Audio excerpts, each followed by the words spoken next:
जीवा महाले, कान्होजी आंग्रे, तानाजी मालुसरे आणि बाजी प्रभू देशपांडे यासारख्या अगणित मावळ्यांनी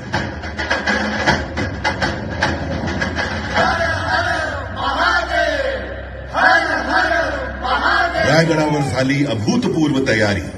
शांती शांती